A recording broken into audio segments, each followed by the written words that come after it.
bicara tentang Turki terlalu jauh. Kita yang berada di Asia Tenggara, apa hubungan kita dengan Turki? Tapi mereka yang membaca sejarah dengan baik, Sultan Hamengkubuwono, Sultan Yogyakarta menunjukkan prasasti bahwa Turki pernah menitipkan kekuasaan kepada Sultan Hamengkubuwono. Buktinya masih dipegang sampai sekarang. Apa maknanya? Bahkan di antara Wali Songo itu pun, di antara mereka adalah utusan dari Kesultanan Turki. Bukankah Turki itu bermazhab Hanafi? Bukankah orang-orang Turki itu bermazhab Hanafi? Tapi kenapa Sultan yang bermazhab Hanafi mengirim ulama-ulama Wali Songo bermazhab Syafi'i?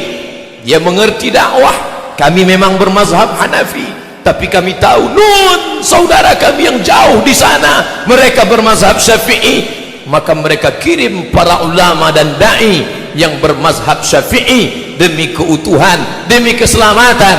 Mereka lah dulu yang menerangi bumi Nusantara ini, yang sebelumnya nenek moyang kita menyembah batu, menyembah lembu, menyembah setan.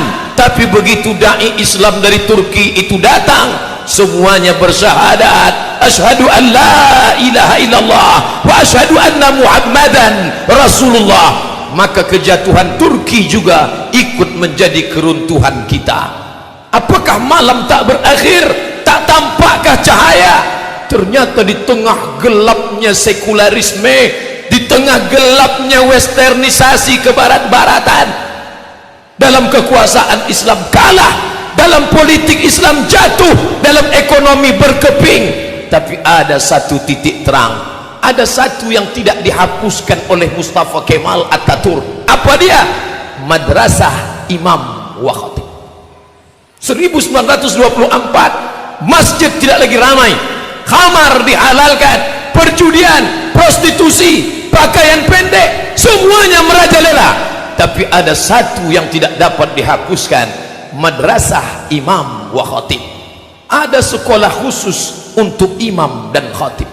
Pelan tapi pasti, walaupun negara sekuler, walaupun orang mabuk di tengah jalan, walaupun diskotik di mana-mana, Madrasah Imam wa Khatib tetap eksis. Guru-guru dengan keikhlasan mengajarkan Al-Quran, guru-guru dengan lillahi ta'ala mendidik anak-anak. Subhanallah, Masya Allah, dari Madrasah Imam dan Khatib itu hampir seabad lamanya mereka ingin memadamkan cahaya Allah. Yuriduna ayutfi'u nurallah, mereka ingin memadamkan cahaya Allah. Wallahu mutimmu nurihi, tapi Allah menyempurnakan cahayanya. Masya Allah, ada satu yang tak padam, Madrasah Imam wa Khatib. Dari sekolah imam dan khatib ini lahirlah seorang pemimpin yang hari ini disegani dunia, yang berani duduk meletakkan tapak kakinya di wajah Simon Peres laknatullah alaih. Dia berani menunjuk wajah Simon Peres. Inilah orang yang berani membunuh anak-anak Palestina. Ya qatilul abriya, wahai engkau yang berani membunuh anak-anak Palestina. Laki-laki itu bernama Erdogan, seorang alumni dari Madrasah Imam dan Khatib. Kita boleh kalah dalam bidang ekonomi, kita boleh kalah dalam bidang politik, tapi ada satu yang tak pernah mati, pendidikan Islam. Mari kita tanamkan agama Islam di dalam diri anak-anak kita.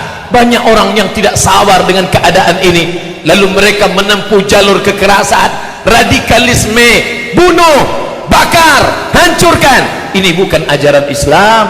Islam datang dengan kelembutan. Ud'u ila sabili rabbik, ajak mereka ke jalan Tuhanmu bil hikmah, dengan kata-kata yang santun dan lembut, wal mau'izatil hasanah, dengan curi taudadan, contoh yang baik, keteladanan, keagungan, kemuliaan.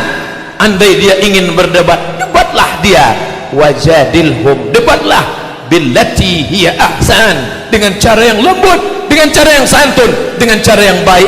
Di lokal itu guru tetap mengajarkan Bismillahirrahmanirrahim, Alif Lam Mim. Ternyata keikhlasan itu berbuah. Hari ini Eropa, Amerika gentar ketika disebut nama Erdogan. Kenapa? karena di dalam diri itu ada kekuatan. Allah berjanji, wa may yartadda minkum an dinih, siapa di antara kamu yang murtad, kalian tinggalkan agama ini, fasawfa ya'tillah, Allah akan ganti. Andai murtad semua orang ini, apakah Allah rugi? Wa may yanqalib ala aqibaihi, siapa yang meninggalkan agama ini, falan yadurrallaha syai'a, Allah tidak rugi walau sedikit pun. Allah tidak akan merasa rugi walau sedikit pun. Ketika semua orang Turki meninggalkan Islam, ketika mereka merubah masjid menjadi museum, ketika mereka melarang perkumpulan, apakah rugi Allah? Wa may yartadda minkum an dinihi, siapa yang murtad meninggalkan agama ini, fasawfa ya'tillah, Allah akan ganti. Dengan apa Allah mengganti? Biqaumin, dengan sekelompok orang, yuhibbuhum wa yuhibbunah, Allah cinta kepada mereka dan mereka pun cinta kepada Allah. Yujahiduna fi sabilillah, mereka berjihad di jalan Allah dan mereka tidak takut sedikit pun, karena yang mereka perjuangkan adalah bumi Allah, yang mereka tolong adalah hamba-hamba Allah, dan mereka mengharapkan balasan hanya dari Allah Subhanahu wa ta'ala.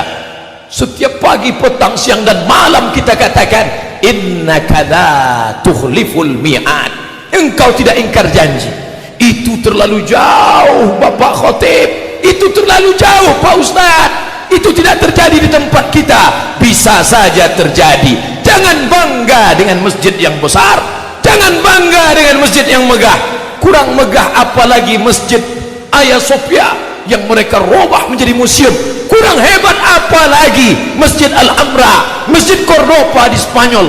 Tapi hari ini orang tidak lagi boleh sholat di sana. Di tempat mihrabnya terpancang palang salib terbesar di Spanyol. Itu terjadi di mana saja. Kalau tidak kita wariskan agama Islam ini untuk anak cucu kita di masa akan datang, apa yang terjadi di Turki bisa juga terjadi. Embrio-embrionya, bibit-bibitnya sudah nampak hari ini. Negeri Islam lebih 80% Muslim, raksasa. Tapi raksasa itu pengecut. Orang tidak lagi takut pada raksasa itu. Dengan menantang, mereka berani mencalonkan diri sebagai kepala daerah di negeri markas Islam, di negeri pusat Islam, di negeri simbol Islam. Apa artinya? Tidak lagi ada ketakutan kepada umat Islam. Umat Islam bisa dibeli dengan materi. Asabakumul wahnu, kalian terkena penyakit wahan, kalian kena penyakit wahan. Sahabat bertanya, wa mal wahnu ya Rasulullah, apa wahan itu wahai Rasulullah? Rasul menjawab, hubbud dunya, hubbud dunya, kalian terlalu cinta pada dunia.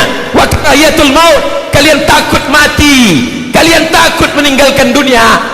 Maka itulah yang membuat umat ini tidak dihargai.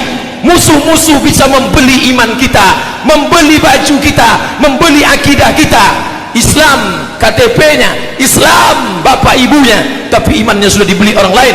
Suaranya dibeli dengan harga 500.000, dengan 50.000 serangan pajar. Mereka tersenyum. Orang yang tidak mandi wajib dan tidak bersunat itu berani menjadi pemimpin kita. Maka Islam tidak mengajarkan itu.